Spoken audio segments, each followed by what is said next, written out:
There is no more important debuff to bring into Hydra clan boss than block buffs. I said it. Well, Provoke's a pretty strong contender too, but what is up the guys? This is Corbin. In this video, we're going to be talking about all of the best block buffs, champs that you can look to build out, either to get started in Hydra for the first time, or to progress like an absolute madman. Let's start with the epics, because I don't think there's really any rares, is there? I mean, we got like Spy Master, but come on now, man. I think he's probably the best option for rares, but you really taking rares into Hydra, man? Ah, man, this is more like it. Good old Ugo. Non-void epic, so really quite accessible in terms of Hydra champions. She brings a leech debuff on the A1. On the A2, she brings an attack all enemies, 3-turn cooldown, 100% chance of landing strong decreased defense for a couple of turns. Also has a 75% chance bugged of placing block buffs debuff for a couple of turns. The chance of placing the block buffs debuff increases by 5% for each alive enemy. For Hydra heads, that's an extra 20% chance, so I guess it's technically a 95% land rate. And to top it all off, she brings a big old cleanse on the A3,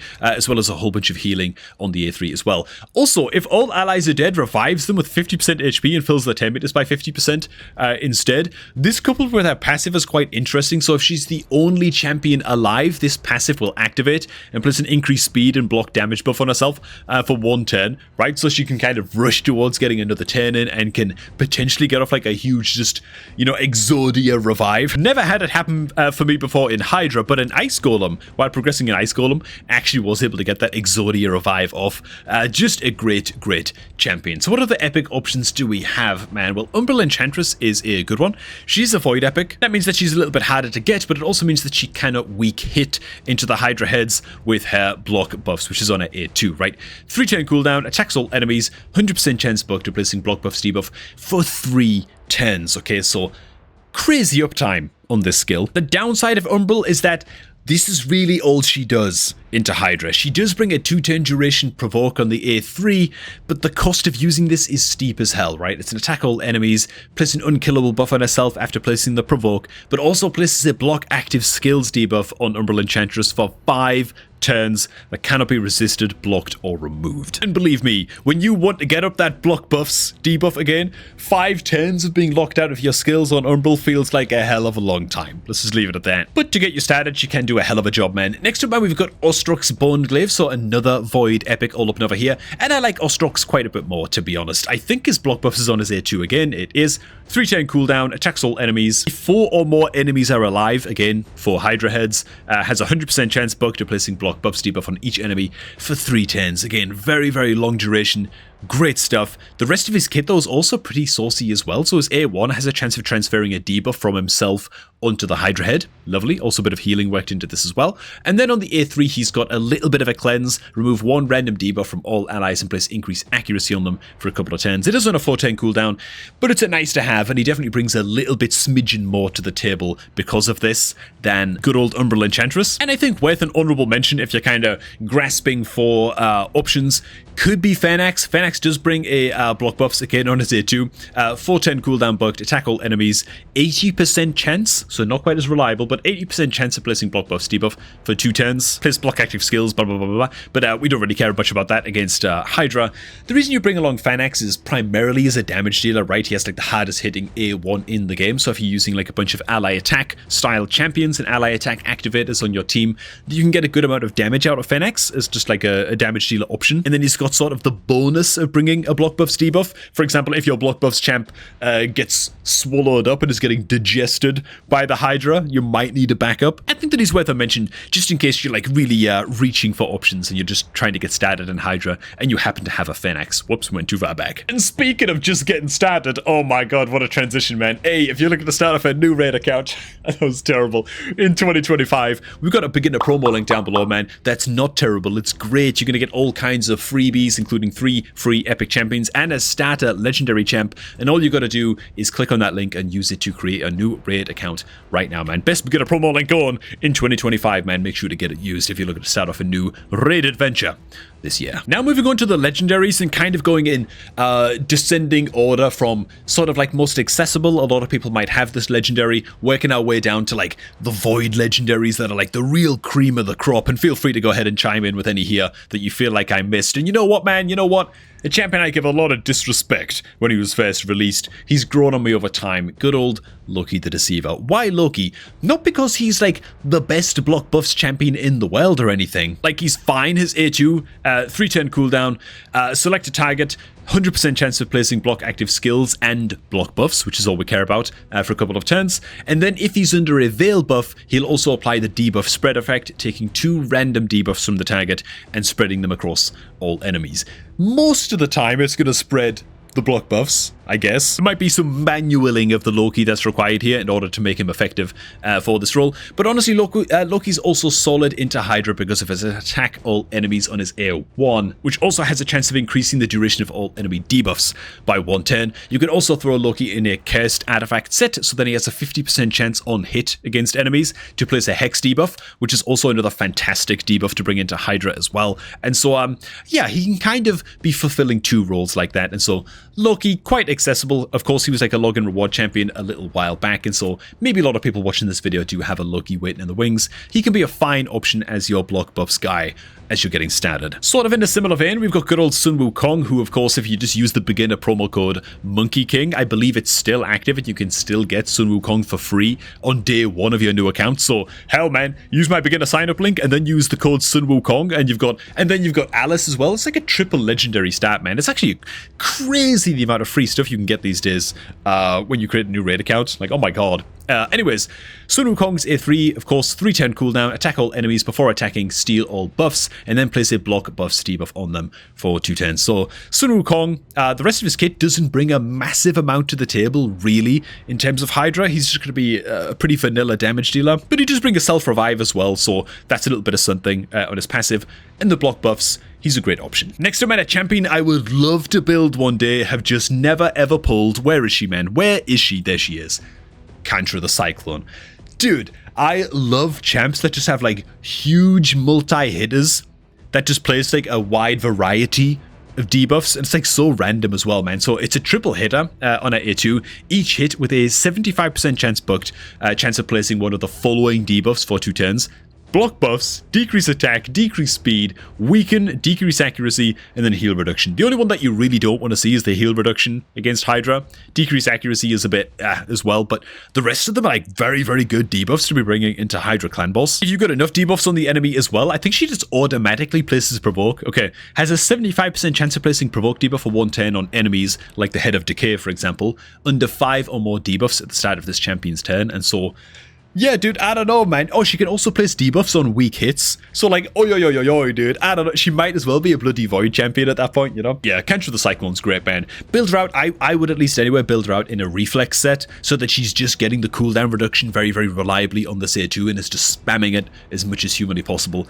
What a fun champ, man. She might not be like the most giga reliable in the world. Then again, I've heard some people absolutely swear by Kantra and say that she did an incredible job for them on their account, so maybe she's more reliable than I think. But definitely worth a mention on this list. Next up, man, back into the Skinwalkers. Where is he, man? There he is. Mighty Uko. Just another great option. Mighty Uko also brings an attack all enemies on A1 similar to Loki, however, has a 75% chance of placing a strong decreased attack debuff for 2 turns.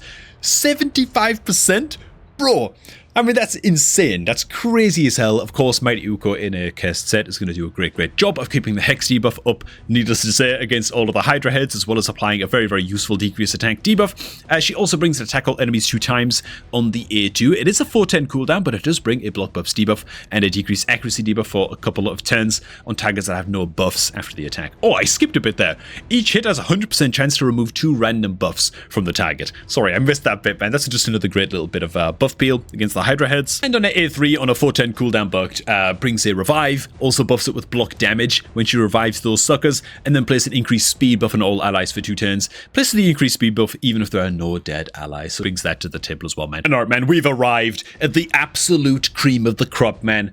Starting off with good old Feral Barkhorn, which is a champion I pulled recently as well, by the way. Oh my god, I'm currently farming him up in Minotaur. It's going to be awesome. The Christmas tree has a straight 5 in HYDRA in the in-game reviews, so you know that something's up, man. And you know what? I'm actually going to touch on Feral's passive first, because this is where the real source of Feral's power comes from. I was just going to say the source, but anyways, if there are multiple... Oh, if an ally is under 4 or more buffs, increase their damage dealt by 20%. I mean, this alone is just absolutely nuts. It's just a constant effect on the passive, as well as also like increased accuracy buffs, increased resistance buffs, all of those. But I just want to hone in on this, man. The 20% damage buff as a constant on your damage dealers is unbelievable. So what else does he bring in his kit? Year 1 has a 100% chance of placing decreased speed for a couple of turns. Lovely. Also ignores a little bit of the target's resistance, by the way, which is just nice. The year 2 is an attack all enemies, 100% chance of placing decreased accuracy and block buffs debuff for a couple of turns. This one on a 3-turn cooldown. And again, he just ignores some of the target's resistance, so you can get away with a bit less accuracy on your Feral, which is lovely. And then on the A3, 4-turn cooldown, increased resistance buff on all allies for 3 turns, and a perfect veil buff also on all allies. Yeah, amazing stuff, right? Great against the Head of Torment. Huge buffs for your damage dealers. The decreased speed on the A1 is even lovely, and they're all important block buffs, man. Can you tell? I'm pretty stoked to build that guy out, man. But we ain't done yet, man. Where is he? HYDRA, a fairly new-ish Void legendary to be added to the game that made just insane waves. Everybody was going absolutely mental about HYDRA. Honestly, I don't even know HYDRA's kit yet. I just know that he has a block buffs. So let's find out together, man. The A1 attacks one enemy 2 times. Each hit heals all allies by 5% of the champion's max HP. Wow, man, a 10% AoE heal on the A1 is pretty good. Also has a chance to fill the turn meter of the ally with the lowest turn meter by 10%. So great A1. The A2, bookable down. Oh, that's a lot of books. A lot of cooldown reduction bucks, but you book it down to a 3-turn cooldown. Attack all enemies before attacking, remove all buffs from all enemies. Then has a 100% chance of placing block buffs and decrease speed on all enemies. Also fills the turn meter of allies by 15%. I mean, it was already amazing before the turn meter fill. What are we even doing here, man? That's like a mythical champion quality A2 right there. Okay, that could just be the kit and I'd already be impressed, man. As for the A3, place increased resistance and perfect veil buff on all allies. Cool. This is bookable down to a 4-turn cooldown. Decrease the cooldown? No. Decrease the cooldown of all ally active skills? No way, man. Except this champion's by 3 turns? What the hell is this, man? The cooldown of the skill cannot be decreased by other cooldown. Okay, blah, blah, blah, blah, blah. Yeah, wow. I get it, man. I get the hype. I guess HYDRA should have been my top champion on this list. I've got one more champion I want to cover after HYDRA. It can't get better than that, right?